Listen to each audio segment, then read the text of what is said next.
I resolved that the first person that I would talk to about the action that I wanted to be able to take to turn my experience and every woman who's had breast cancer's experience into a force for good was going to be May McCarmo. So, May, I can't thank you enough, because really the genesis of the Early Act started in May McCarmo's heart. It really did. So you should know that. I firmly believe that God puts people in your life for a reason, because breast cancer has a voice. Young women in breast cancer has not had a voice for them like Debbie's voice. And she had this amazing vision for creating a nationwide program to educate women about breast cancer, to get young women, young girls aware of why this is an important issue. What we're going to create with the Early Act by supporting this legislation is going to create a nationwide awareness for women under 40, for their families, for their doctors. Enjoy this evening, become more aware, and join us as we advocate for change. And the Early Act is so absolutely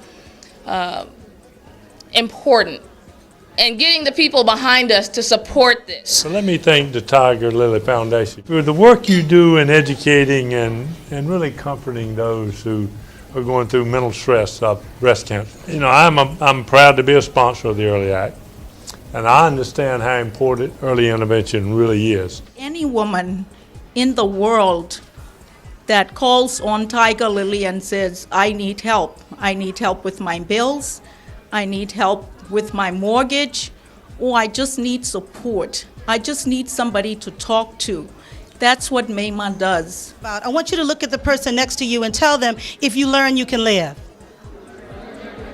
Look at the person next to you on the other side and tell them, if you learn, you can live. Young women are dying of breast cancer, and if we can save just one by making them more aware of their breast, then we have done something.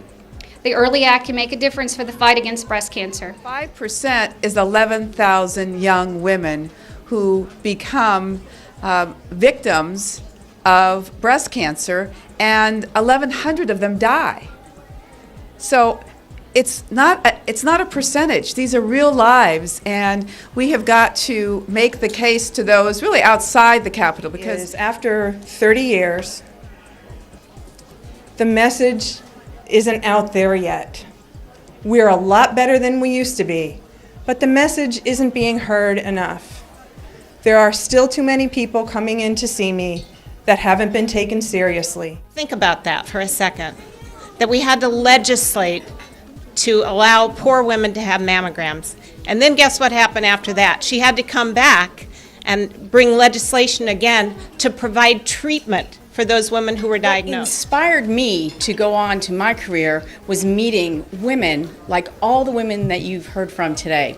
I think we can all look back at the messages that we heard and realize that breast cancer is a disease that spans the entire spectrum. And so the Early Act for me is, as a young woman who's had breast cancer, it's just right on time. You know, I love the name, the Early Act, because so many young women are getting told they're too young to have breast cancer. We're being told, come back in 6 months. We're being told it's not a young woman's disease. That is not true.